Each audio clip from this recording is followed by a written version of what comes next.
जय हिंद साथियों, एक बार फिर से स्वागत है आप सभी लोगों का आपके अपने परिवार रिवीजन एकेडमी पर। दोस्तों, आज का वीडियो जो आप लोगों ने थंबनेल में देखा होगा कि हम लोग एनसीईआरटी को कैसे पढ़े हैं उसका तरीका। आपने कई बार सुना होगा कि टॉपर्स आपको बोलेंगे एनसीईआरटी पढ़िए, टीचर्स आपको बोलेंगे एनसीईआरटी पढ़िए, और जो भी आपके साथ में आपके सीनियर वगैरह वो सब आपको कहेंगे एनसीईआरटी पढ़िए।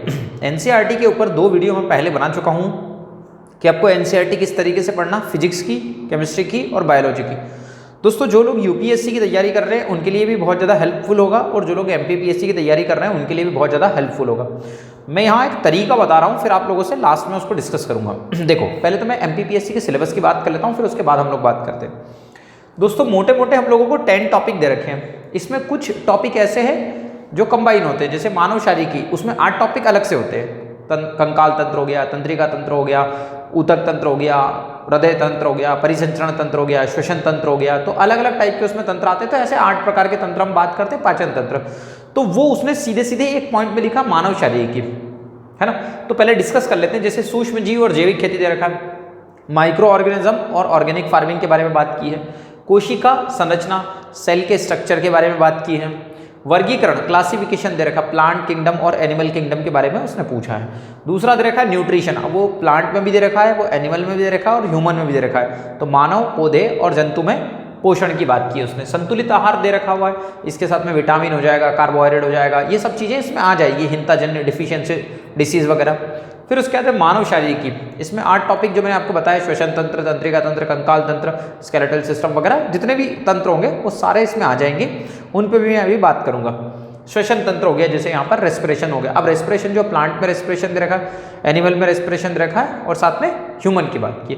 आगे बात कर ले, रिप्रोडक्शन दे रखा है, तो प्लांट में दे रखा है, एनिमल में दे रखा है और ह्यूमन में रिप्रोडक्शन दे रखा है। फिर उसके बाद में उन्होंने स्वास्थ्य, स्वच्छता और बीमारियों के बारे में दे रखा है। तो आपको स्वास्थ्य, स्वच्छता और बीमारियां तीनों पढ़ के जाना है। अब दोस्तों, ये रहा तो सिलेबस। अब एग्जैक्टली यदि आप बात कर रहे हैं कि आप फर्स्ट ईयर या सेकंड ईयर में हैं, तो आप किस तरीके से एनसीईआरटी को यूज़ करें। आपको सबसे पहले तो आपके पास में 6 से लेकर 10 तक एनसीईआरटी होना चाहिए। दोस्तों, अब 6 से लेकर 10 तक साइंस की अगर एनसीईआरटी है तो बहुत अच्छी बात है। अगर 6 की नहीं है तो भी चल जाएगा, लेकिन अगर आपके पास में है तो उसको पढ़ने का क्या तरीका रखना है।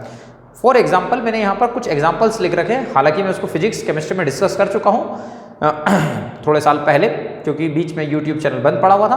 तो 2 वीडियो पहले से डले हुए हैं, आप चाहे तो उनको भी देख लीजिए, और ये वीडियो से भी आपका काम बन जाएगा, आपकी अंडरस्टैंडिंग बन जाएगी। फॉर एग्जाम्पल, यहाँ दे रखा माइक्रो ऑर्गेनिज्म, जैविक खेती। अब जैविक खेती का जो चैप्टर जो एनसीईआरटी दे रखी है 8th क्लास की, उसमें चैप्टर नंबर 2, और 9th क्लास की जो एनसीईआरटी दे रखी है उसमें चैप्टर नंबर 6 है।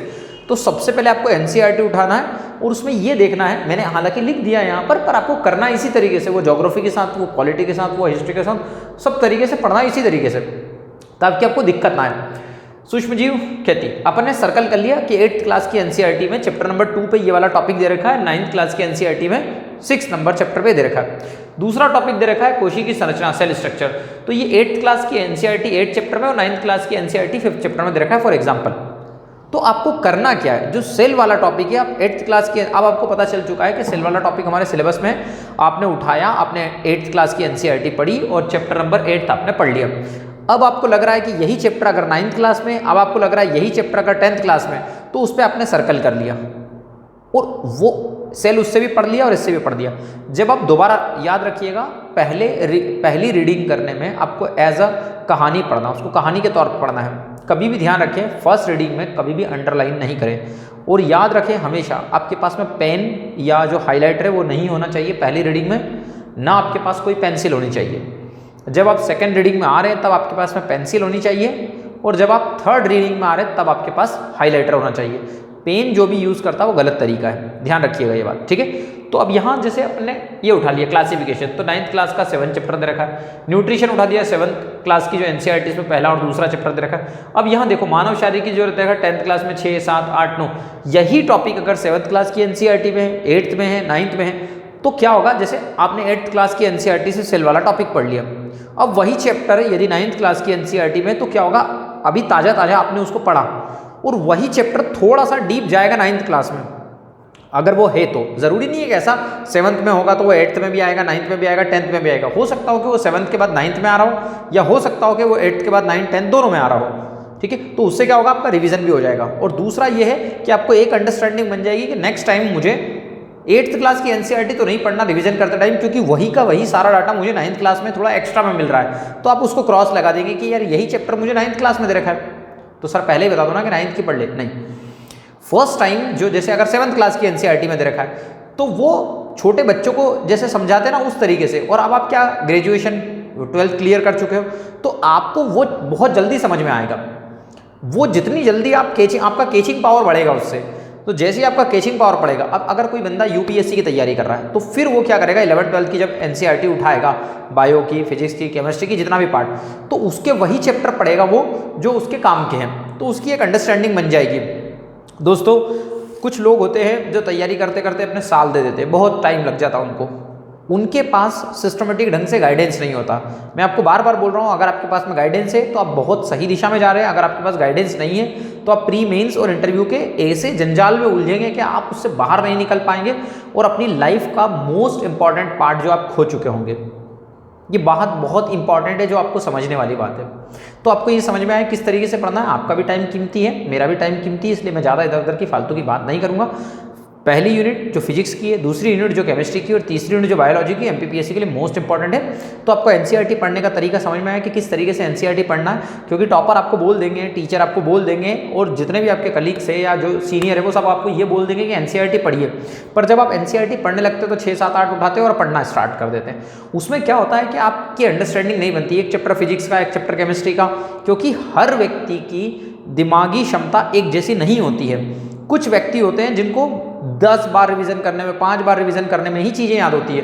तो अगर आपने सही तरीके से एनसीईआरटी पढ़ लिया तो आपका रिवीजन भी होगा, और साथ साथ में आपकी अंडरस्टैंडिंग बनेगी, और आप कॉन्फिडेंट भी हो पाएंगे। अब अगर रही बात कि सर क्या नोट्स बनाना है क्या, अच्छी, हाँ चलो यार नोट्स बनाना, नोट्स नहीं बनाना है फर्स्ट रीडिंग में, ना सेकंड रीडिंग में बनाना है। अगर आपका मन कर रहा है तो आप थर्ड रीडिंग में नोट्स बनाएं।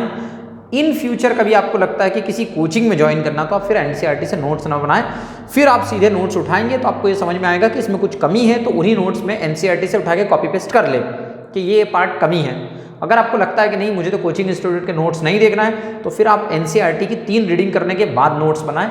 कभी भी ध्यान रखें, नोट्स हमेशा बनेंगे तो 3 रीडिंग के बाद ही बनेंगे, 3 रीडिंग के पहले नहीं बनेंगे, क्योंकि फर्स्ट रीडिंग में तो कहानी समझ में आती है पढ़ते पढ़ते पढ़ते, और सेकंड रीडिंग में हमारी अंडरस्टैंडिंग बनती है, और थर्ड रीडिंग में हमको याद होना स्टार्ट होता है। जब हमको याद होना स्टार्ट होता है तो हमको समझ में आता है कि हमको निकालना क्या है जो काम का है, क्योंकि फर्स्ट रीडिंग में कभी भी आपको समझ में नहीं आएगा कि आपके काम का क्या है। फिर से बोल रहा हूँ कि जिन बच्चों का एक्स्ट्रा ऑर्डिनरी दिमाग है उनके बारे में हम बात ही नहीं करेंगे। वो बोलेंगे सर हम तो एक बार पढ़ के कहानी खत्म कर देंगे। भैया आप महान हैं, आपकी महानता का परचम हर जगह लहराते रहिए, ठीक है दोस्तों। तो एनसीईआरटी पढ़ने का तरीका समझ में आ गया।